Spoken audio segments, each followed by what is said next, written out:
Nós vimos ali um rapaz buzinando e querendo fechar, entrar na nossa faixa, e o Carlão tranquilo, eu falei, gente, mas como é que pode uma coisa dessa, uma faixa inteira para ele quer entrar aqui na minha, né? Mas poderia ele pegar a buzina e seguindo o camarada até entrar aqui, na verdade, não deixou ir, foi embora, o outro ainda passou buzinando e foi embora buzinando, e a gente ficou rindo no carro, que coisa mais triste. Mas nós poderíamos degradear. Para esse que se irritou e buzinou o tempo inteiro, que queria entrar na faixa, né? Que já estávamos, Deus disse o que para ele? Seja feita a sua vontade. Para nós que ficamos calmos, até sorrindo pela dificuldade do irmão, Deus disse assim, seja feita a sua vontade. O Criador se submete, nós não temos noção disso. Então tem que se agradecer a essa submissão dele para conosco, embora ele não precise estar assim. Qual é outro caminho para a construção dessa comunhão? Louvar, que é a mesma coisa que adorar. Mas Jesus nos ensinou o caminho, qual é a única forma que eu posso provar emocionalmente, psicologicamente, racionalmente e materialmente, fisicamente, que eu adoro o Criador, que eu louvo o Criador. Com palavras? Nunca. Não é? Amar a Deus sobre todas as coisas e o próximo como se fosse a ti mesmo. Há uma encruzilhada para fazer oferenda. Não é isso? Eu tenho aqui o vertical e o horizontal.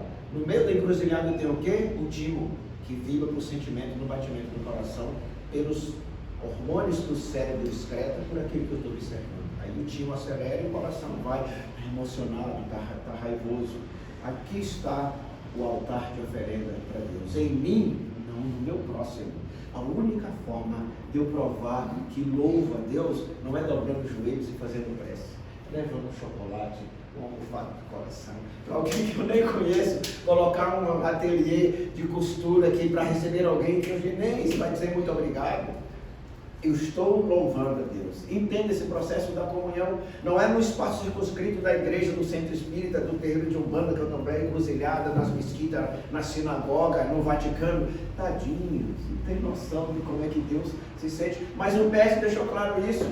Só é possível amar a Deus sobre todas as coisas se entre nós e Ele tiver um altar de adoração. E esse altar, ele está no meio da encruzilhada, que é o coração do próximo. Eu faço o coração de uma criança, de um jovem, do idoso, de um adulto um pouco mais feliz. Eu alivio as suas dores, ajudo ele na caminhada que eu não vou carregar. Mas como Jesus também recebeu o auxílio, carregar as suas cruzes, com palavras, com olhar, com mensagem, eu fiz a oferenda, Deus recebe. E Ele diz assim seja. Entende esse processo? Então a comunhão tem esse outro caminhar. E o último é o pedido. O pedir inverte a submissão, porque sabemos que tem algo maior do que nós, na verdade. Tem algo que dá conta de tudo. Não como fizeram uma enxertia na palavra, nos textos que eles dizem sagrados, né? O Senhor é meu pastor, né? E nada me faltará. Originalmente não tem isso, não. O Senhor é meu pastor e nunca me faltará. O nada eu materializo o papel de Deus nos meus pedidos. Eu quero fazer dele um balcão de negócio e ter uma comunhão que, se eu estiver bem de vida, se eu estiver saudável, família harmônica, ninguém com dependência química, com desempregado, um carro na garagem, não pagar aluguel, eu estou em comunhão com Deus. Neca de cativeiro. Aquele que estava em mais comunhão com Deus foi para a cruz. E todos que resolveram entrar em comunhão com Deus foram para as cruzes também. Nós temos a nossa, verdade? Nós temos a nossa. Onde ela começa? No menor cadinho evolutivo do espírito mortal. O ninho doméstico é o que, gente? A antecâmara do lar espiritual. Tudo que acontece dentro da casa da gente é o que nós vamos encontrar no mundo espiritual. Não adianta fugir disso. Eu posso fazer coisas bonitas ou ruins na rua, mas o meu ninho doméstico é a base, é o menor cadinho. O Espírito H, no livro Cartas do Coração, ele lembra disso. Mas voltando para a nossa escola filosófica, a questão 649, chega em casa da Maria. Kardec faz uma pergunta, esse processo geral da comunhão com o Criador. E eles vão colocando esse princípio de você agradecer e você louvar, que é a adoração e pedir. Mas qual é o pedido que eu faço? Tem um detalhe, tem a qualidade do pedido para se entrar em comunhão. Não é? É um pedido egóico? Ou é um pedido que compartilha? Penso sempre em mim, né? Ou seja, quando a farinha é pouco, meu pirão primeiro, né? Na minha prece é assim, não é verdade? Ou estamos aqui vibrando 7 octilhões de átomos em cada célula, para que do nosso campo vibracional na frequência se junte com outros pensamentos, para que mãos operosas, né, eliminem ou diminuam, aliviem a contenda entre a Rússia e a Ucrânia e entre Israel e Gaza. Ou estamos discutindo quem tem direito, quem não tem, quem está certo, quem está errado. Entenderam essa diferença? O pedido, ele não é uma questão pessoal, até porque, vamos para a nossa escola, nós somos artífices da nossa imortalidade. Nós temos todas as habilidades e potencialidades para fazer um caminho luminoso, independente de qualquer circunstância onde estejamos. Mas a preguiça não permite isso. Como é que nós temos essa prova? Quando foi implantado o Mundos Felizes no planeta? Alguém se lembra? Foi implantado o Mundos Felizes há muito tempo atrás. 2023 anos. 2023 anos. Aonde? Aos pés do monte. Não é isso? Com 9 passos para Mundos Felizes. As bem-aventuranças foi dada ali. Bem-aventurança traduzido é: sejam mais do que felizes quando vos caluniarem. Sejam mais do que felizes quando vos perseguirem. Ele implantou o mundo de felicidade. Ninguém seguiu. Estamos há 2023 anos entrando na transição para a regeneração, para depois chegar na transição para mundos felizes. Olha como nós atrasamos. As potencialidades já estavam dentro da gente. O que faltou? Volta para o título do tema: comunhão. Comunhão com quem? Conosco. Nós não temos. No campo do sentido do pensar, há sempre desarmonia. Não é? Um se torna tirano, o outro se torna ingênuo. Nenhum nem o outro controla. Mas Gilberto, peraí, comunhão conosco? Mas o tema não é comunhão com Deus, sim, porque Jesus disse que ele não é mentiroso. Deus está onde? Segundo fala de Jesus, Deus está dentro de nós. Olha a submissão dessa estrutura maravilhosa dentro de cada uma de suas criaturas. Gente, é muito belo ouvir isso, né? Mas é vergonhoso também. Você está dentro de mim.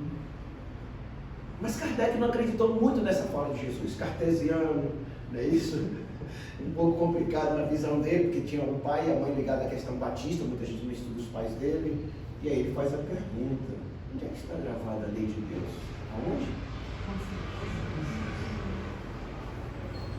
Aí começa a nossa comunhão.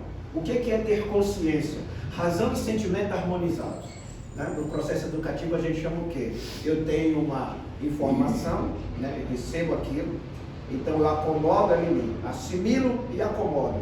Mas o assimilar e acomodar não quer dizer que eu vou ficar quieto. Na ciência a gente chama de introjetar. Eu vou transubstanciando, eu vou sentindo no meu coração o que eu dou conta e o que eu não dou conta de fazer. Eu vou me modelando o tempo inteiro, Vós sois artífice da vossa imortalidade. Começo a razão censurar a ingenuidade, que é sentimento, e o sentimento censurar a razão, que é tirânica, se trabalhar sozinha. Eu estou acomodando. Mas depois de acomodar, eu faço o quê? Eu equilibro, eu harmonizo. E agir no ano passado com as crianças. Existe a educação. Você assimila, você acomoda, depois equilibra, harmonia. Mas eu só consigo harmonizar a partir do momento que eu frutifico. Em que momento que eu frutifico a minha comunhão com Deus? Façais ao próximo tudo o que querais que faça contigo. É no campo do sentimento, do pensamento e da razão e da ação. Então, essa comunhão demanda uma série de cuidados. Do meu acordar até o meu acordar novamente, porque nós não dormimos, o corpo dorme, nós não. Eu preciso estar atento ao que eu estou sonhando, o que vem nas reminiscências. Eu sempre comento com os amigos: quando acordar, se você não gosta de escrever, já vai lá para o áudio, cria um grupinho para você mesmo, vai para o áudio do celular, não tem isso?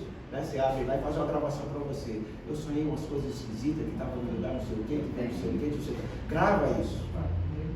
Interessante. Não há ninguém no planeta, ninguém que não receba instruções à noite, que no decorrer do seu dia, ele vai passar por alguns aspectos sobre as instruções recebidas. Mas, se há 2023 anos, aos pés do monte, e disse: eu vim trazer um reino de felicidade para vocês. Daqui para frente vocês vão transitar para o mundo de amor.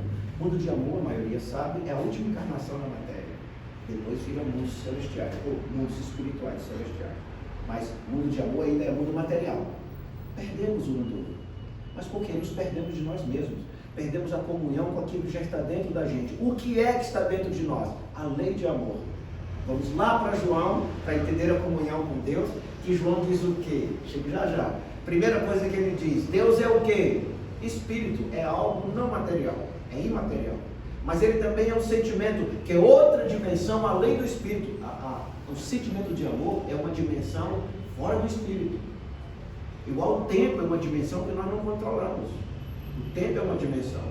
Não é uma contagem de hora, minuto, segundo. Não Entende? Então eu tenho que gravar esse processo de sentimento. Peraí, eu sou um ser imortal, mas eu preciso ter uma qualidade em mim que já está guardada. Mas eu preciso fazer o quê? Fazer ela germinar. E aí eu tenho que sair da beira da estrada, sair da pedra bruta, sair do espinheiro e entrar onde? Na produção de 1 por 30, 1 por 60, 1 por 100. Daí a gente vai tendo essas experiências para entender como construir esse processo educativo do espírito mortal, a comunhão com Deus, ou a união comunitária, ou comungar com os meus interesses. Daí Jesus ter dito, eu e o Pai somos um. Diga, minha querida, qual o seu nome? Ana? Maria Clara. Maria Clara. Pergunta. Mas por que a gente sente as coisas quando a gente sonha? A gente sente quando a gente sonha? Sempre que você sonha, sente também? Sonhando? Ou você está dizendo ainda durante o sonho? Ou quando acorda? E depois que acorda. Sente no sonho e sente quando acorda. É isso, aí é detalhe importante. Explicando. O corpo da gente funciona porque nós somos o motorista. O corpo não somos nós. O que você vê no espelho é uma imagem que vai desaparecer um dia. Essa estrutura que está aí. Mas tem uma outra imagem por trás dela, que é o que gera tudo, que sente tudo. Então, o frio e o calor, o corpo faz a leitura, mas quem está sentindo é o espírito. É você, a alma, tá certo? É você que sente tudo. Então, o corpo reverbera. Para explicar de uma linguagem mais simples, nós temos a esponja, né? Você não lava alguma coisinha, não tem esponja? O que se coloca na esponja? Água, detergente, e aí depois você vai apertando a esponja e vai gerando a espuma, certo? Depois que você limpa a esponja, não tem mais espuma, não tem detergente, não tem nada, mas a espuma continua. Não é assim? O restante do material que passou por ela foi embora. Nós somos desse jeito. Se a gente for comparar as sensações, pensamentos, sentimento, razão, as experiências e as dores, é como se fosse esse detergente, essa água, essa espuma do sabão gerado na esponja. Depois você lava, quando ela ficou limpinha, você procura, não tem mais nada. Às vezes fica o cheiro do detergente, do sabão. Então o que você sente é seu. Sentir é nosso, é da alma, que é o corpo e o espírito. Às vezes reverbera no corpo de forma boa ou de forma ruim. Às vezes você tem uma dor de barriga, né? Outras vezes seu coração acelera, outras vezes você tem uma dor de cabeça. Então o corpo tem áreas do corpo que vai de acordo com o que você está sentindo enquanto ser imortal. Então o espírito sente tudo, o ser que sente é o espírito, o corpo apenas reflete, reverbera. Bom, aquele fulano de tal é calmo, de repente ele ficou chateado, nervoso, era por causa do jeito do corpo dele, foi para a academia, ficou musculoso? Não, ele já era nervoso sim. Tem gente que é musculoso e é calmo, tem gente que é magrinho e é assassino. Isso é o ser, o espírito, essa essência que ela não muda, mas ela vai se modelando com as experiências para melhorar. E quando a gente sonha que, tipo, alguém vai morrer, significa que a pessoa vai viver muito? Boa pergunta. Os sonhos são para aquilo não acontecer, nem sempre significa que vai. Mas o fulano vai morrer. O sonho disso por quê? De repente não. Mas a pessoa está precisando cuidar-se dela, melhorar. E não existe a questão da morte física, mas a morte de relação. Né? Por exemplo, eu estou aqui com vocês. Daqui a um tempo vocês escutam, olha, o Gilberto está mais fazendo palestra. O que houve? Ele se entristeceu, porque agora saiu dos 64, vai fazer 65, então está velho além dos velhos, entendeu? E não quer mais sair por aí. Eu entristeci. Aí você sonha que eu morri. A morte não é só questão ligada à questão do corpo físico, da pessoa ir no corpo do cemitério e a alma sumir. São alertas de mudança que a pessoa deve fazer.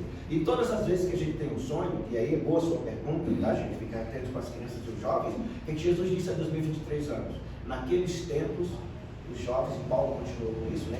Derramarei do meu espírito sobre toda a carne. Jesus só falou assim. Qual era o espírito de Jesus? O dom mediúnico. Derramarei do meu espírito sobre toda a carne. Espírito não é isso, como eu venho da teologia pastoral protestante, então a gente estudava isso, né? Perguntava, o que é o espírito de Jesus sobre toda a carne? Aí o pastor dizia, é a capacidade de cura, de evidência, de curar leproso, de levantar, tudo que ele fazia, no fim dos tempos vai ter um monte de gente fazendo também. Então o que aparece? Depois Paulo remodela e diz, os jovens terão sonho, que é mediunidade olímpica, então por isso que ela deve sonhar muito, então ela recebe a mensagem. Eu não devo desconsiderar, nem devo valorizar, mas deve sentar com ela e perguntar, explicar o que está acontecendo. Porque tem gente que diz, não, deixa para lá, isso é sonho de igreja, é besteira. Não, senão Paulo de Tarso e Jesus nos enganaram. Os jovens terão, né? Os jovens profetizarão e os velhos terão sonho. Na profetização dos jovens, soma também o sonho, a percepção das coisas. Eu dou aula, veio coisas absurdas por aí. Só narrando uma para vocês, uma jovem maior do que ela, pouquinha coisa, chegou para mim e falou assim: posso conversar contigo? Assim, que era questão de relacionamento na sala, bullying, essas questões todas. Aí falou todo mundo embora, fez relatório, e ela quietinha, ele parou e falou assim: eu estou com um problema em casa. Eu gosto muito da minha tia. Mas quando ela chega lá para visitar minha mãe, quando ela abraça minha mãe, que beija, sai dos dedos dela uma mancha escura e entra no corpo da minha mãe. O que eu faço com isso? O que eu digo com essa criança?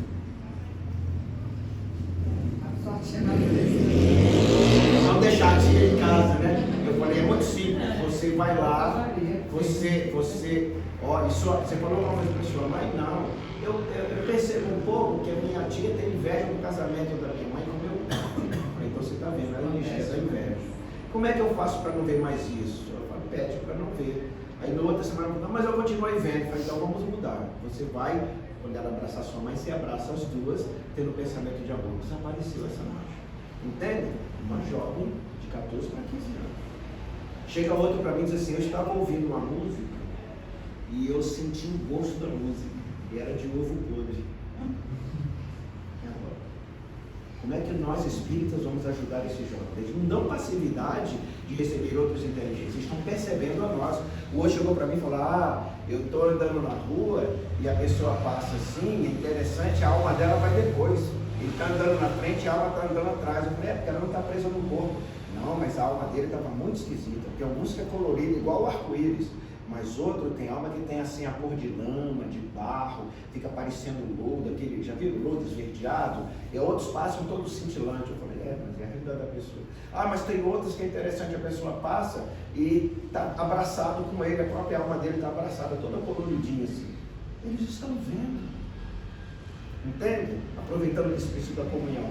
Os professores, eu trabalho com a parte de educação, né, preparação pedagógica, organização do trabalho pedagógico, e para a sala de aula. Uma professora falou assim: eu estava na sala dos professores e eu tive um problema sério, Gilberto, porque eles começaram a falar mal da turma A, da turma G, da turma J, não sei das quantas, e eu entrei na sala com aquilo e os meninos tudo bagunçados, não sei das quantas. Eu falei: o que você fez? Nada, eu percebo que eles são bagunceiros. Não, eles não são bagunceiros. Houve uma imantação mental para eles serem bagunceiros. Muda o seu pensamento. Então não fique mais na sala dos professores, fique no pátio, sempre, convida as crianças, veem elas ali, faz seu lanche lá junto com eles na cantina e tal, foi mudando. Ela conseguiu controlar, mas um dia ela fez uma besteira. Ela mentiu para as crianças na sala. Perdeu a comunhão. Isso está tendo a comunhão. Perdeu a comunhão. Tia, você está nervosa? Ou com raiva? Você: não, eu só estou cansada. Só que ela tinha brigado com o namorado. Eles viram que ela brigou com o namorado. E aí, bagunçou. Foi uma semana que ela falou, ela chama na linguagem dela, que ela é católica. Professor, foi uma semana infernal. Aqueles meninos que me passaram alguma coisa, não dava para conseguir passar. Perdeu a comunhão com Deus. Deus é amor. E elas sentiram que ela tinha perdido isso. Aí eu falei: olha, vamos voltar outra semana, você entrar na sala, você vai: gente, olha, quero pedir desculpa para vocês, perdão, adulto tem vergonha de falar verdades, eu vim brigar com meu namorado, aqui no estacionamento da escola e tal, e eu já entrei e eu estava chateado com ele. O que as crianças fizeram? Brigaram, porque ela mentiu, todas se levantaram para abraçar a professora. Estão entendendo o que eu estou falando? Comunhão com Deus chama-se afeto. É o que ela está dizendo. Eu sonho com alguma coisa. O que ela vai fazer com esse sonho? Alguém na casa, na família, tem que ouvir, sentar e avaliar no grupo o que está morrendo ali. Na relação, no tratamento, na convivência, na vizinhança, na família. Se não for, porque todo sonho, quando vem, chama mediunidade onírica, ele vem para não acontecer, não é para acontecer. Porque depois a criança começa a ficar assustada. E depois as pessoas acreditam que acontece. O que eu falei no início? Deus só diz para nós o quê? Assim seja. Aí a menina sonhou que fulano bateu o carro. Ih, fulano vai bater o carro. Cuidado, fulano, você vai bater o carro. E ele bate. Porque o nosso assim seja isso. Olha, tenha mais cuidado no trânsito, que você pode, né, ter um acidente aí no seu caminho. No seu caminho. Alunos viram: olha, o caminhão vai pegar seu carro no meio, na porta. E eu comecei a prestar atenção em todos os caminhões e deu certo. Na hora que o sinal era para mim, eu olhei para o carro, era a cor que eles falaram. 3 alunos falaram isso comigo em escolas diferentes, faculdades diferentes. Eu olhei, eu parei o carro e a turma buzinando aqui atrás de mim. O carretão passou e ele ainda deu tchau, ainda fez assim para mim, agradecendo que ele ia me esmagar. É para não acontecer. Então não é uma questão fatídica, porque não é um processo de eliminação. E aí a gente tem que conversar com uma criatura dessa, compreender, até porque a escola nos ensina que não são espíritos novos, eles são mais velhos que os pais, muito mais velhos que o pai. Quanto mais novo é a criança naquele dia, mais velho que Deus quer se encontrar. Então, quando eu tenho comunhão com Deus, na lei de amor, eu passo a ter uma harmonia, que é o equilíbrio entre o sentimento e a razão. Aí eu não entro mais em desespero de achar que as coisas são sempre ruins, que são complicadas, que isso vai acontecer. E aí veio a pergunta dela, como é que se alivia? Não quer dizer que vai acontecer, mas é que está havendo uma mudança. Pode ocorrer? Pode ocorrer, mas isso não é uma realidade. Agora, eu posso atrair essa realidade para mim? Posso. Tanto quanto que eu posso ter um câncer, se eu não cuidar da minha alimentação adequadamente, posso. Se eu não mudar a minha emoção, eu posso também ter um câncer ligado naquela estrutura. Hoje tem pesquisas absurdas. Eu estou num grupo interessante chamado, é um programa, hoje é o maior programa de educação, pesquisa, ensino, pesquisa e educação do UNB, chama UNICER, Universidade do Envelhecer. Envolve todas as áreas da Universidade do Brasil, todas, para quem está estudando o envelhecimento humano, porque está havendo um achatamento da humanidade. Eu que sou da área espírita e estudei as teologias anteriores, protestante, católica, apareceu naquela estrutura do deserto que Moisés estava educando o povo, tentando passar uma geração, aquela geração mais velha e deixando outra para poder ir ajustando. Então os anciões, os velhos iam ajustando novas gerações, iam preparando para verificar se aquele povo perdia aquele egoísmo. Toda vez que vai haver transição na humanidade, a população envelhece. Então todo mundo assustado. A população do Brasil não tem IDH para isso, tem mais jovens, tem menos jovens, agora achatou, antes era uma pirâmide, agora está assim porque os velhos estão e vai virar. Mas se abrir o livro dos Espíritos, está dizendo assim, toda transição de um planeta para um nível melhor, a longevidade se apresenta. Está escrito no livro dos Espíritos, as pessoas estudam e não param para ver isso. Moisés, 1570 anos antes de chegar a Jesus, trabalhou no deserto, uma troca de geração para poder vir um grupo que ia se ajustar até Jesus chegar, 1570 anos antes. Então, na comunhão, voltando, esse assunto tudo tem a ver, na comunhão, eu preciso estar atento com o que o Criador deseja. Já que Ele está dentro de nós, eu preciso observar nos espaços que eu ocupo, qual é o elemento de interferência que Ele me deu para que eu possa fazer o reino dele surgir ali. O que é o reino de Deus, gente? É um lugar que tem leite, mel, coisas preciosas, pessoas, anjinhos com asa, tocando harpa, e a gente na rede balançando com água de coco, gelatina. Não, o reino de Deus é o reino de amor. E como é que é o reino de amor? Trabalho constante, não é? A semente vai debaixo do solo, mas por amor ela rompe a casca, os carunchos comem o egoísmo e o orgulho, que é a casca dura, ela tem que romper não sei quantas toneladas de coisas que está ali, e o galinho tenro se aparece, aí o vento balança, aí o jardineiro que é cuidadoso põe um tutor. O nosso tutor é Jesus, Mas quando a árvore fica firme, o tutor já apodreceu, desaparece, porque ninguém guarda aquele pedacinho de madeira, chama tutor. Cadê Jesus? Vocês agora andem por si só. Nós podemos fazer isso conosco e com os próximos, mas para conseguir isso, eu preciso estar atento naquilo que já está dentro de mim, enquanto ser imortal, que é o amor do Criador no campo do sentimento e a capacidade, embora relativa, da inteligência que cada um possui. Parar um pouco da janela, olhar para o espelho da alma e começar a perguntar: o que queres que eu faça? Levou uma fechada? O que queres que eu faça? Cortaram a luz? O que queres que eu faça? O vizinho tocou um pancadão e você quer dormir até mais tarde? O que queres que eu faça? Eu tenho que fazer essa pergunta para cair em si, não é cair no cavalo, cair na consciência. Aí sentimento e razão começam a caminhar nesse deserto, e a partir daí vai construindo uma edificação de luz, e aí o Criador se manifesta, porque Ele já está dentro de nós, não é? Porque Jesus diz: eu tiver 2 ou mais reunidos em meu nome, eu estarei. Mas Jesus não pediu para ser adorado, pediu, embora ainda tenha esse hábito, Todo mundo acha que Jesus é objeto de adoração. Ele diz que o objeto de adoração é Deus. Amar a Deus sobre todas as coisas e o próximo de Deus. A única coisa que Ele pediu que fizéssemos semelhante a Ele era o quê? Um novo mandamento vos dou: amai-vos como eu vos amei. Só isso. Jesus não pediu para ser adorado. Sim, Ele pediu para ser seguido. Venha após mim, negue-se a si mesmo, siga os meus passos. Mas quando Ele diz que eu e o Pai somos um só, tudo que eu faço, que eu realizo, não realizo por intermédio de mim, mas por aquele que me enviou. Nós também estamos no mundo aqui por aquele que nos enviou. Como nós não temos condição de compreender, ensina a nossa escola. Kardec pergunta: há condições do Espírito no planeta de expiação para compreender Deus? Ainda não, Kardec, porque vos falta um dom. Há um limiar, um lampejo desse entendimento. para alguns, mas ele falta o dom. Não é um dom que falta, o dom da comunhão. E o dom da comunhão é, eu estou agradecendo todos os dias os livramentos, o corpo que eu tenho, a idade que eu tenho, as rugas que eu tenho, eu estou agradecendo sempre tudo isso. O marido que eu tenho, a sogra que eu tenho, a enteada que eu tenho, o vizinho que eu tenho, o patrão que eu tenho, o país que eu vivo, o político que dirige, eu estou agradecendo. Esse começa a comunhão. Depois, a cada minuto passa na minha frente, Emmanuel diz isso, oportunidades para fazer a obra de Deus na vida de alguém.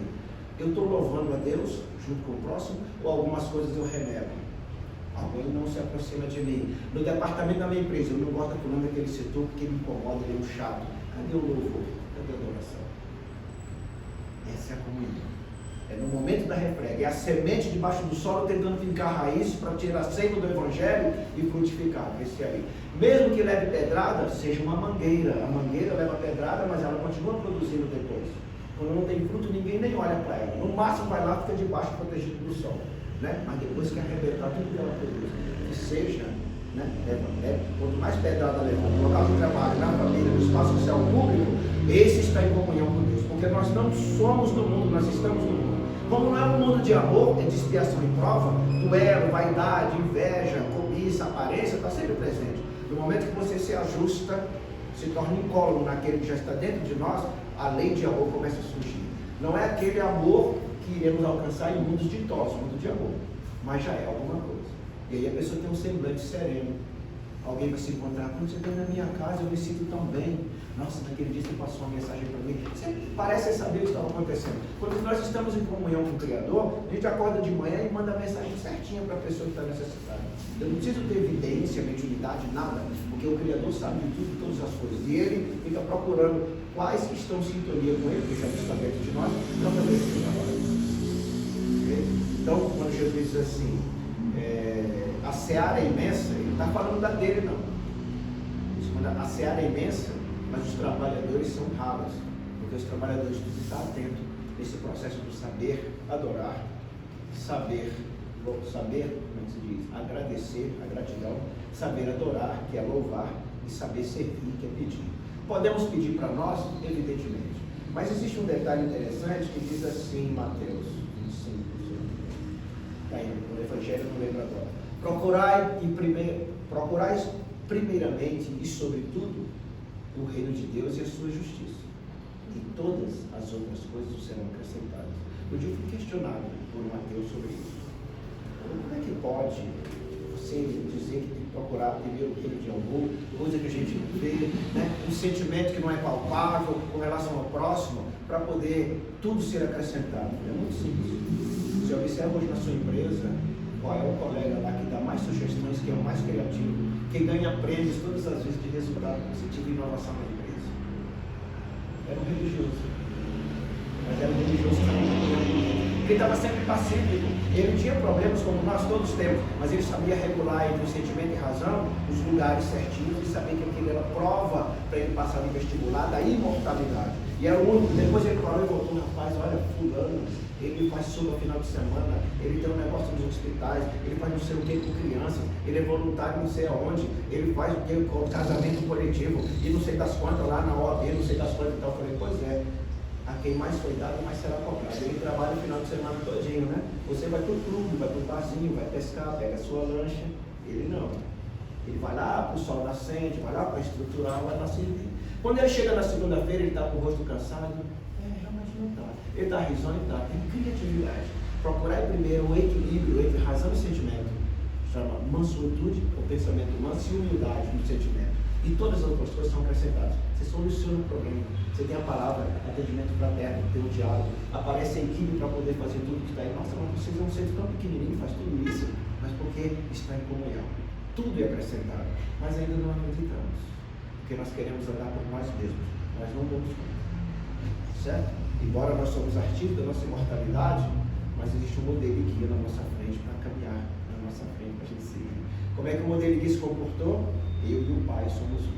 Quem vê a mim, está vendo o Pai. Porque tudo que eu faço, tudo que eu falo, tudo que eu realizo, eu não faço por intermédio de mim, mas por aquele que me enviou. Então nós devemos fazer isso. Eu não dou conta. Então vamos mudar a frase. Né?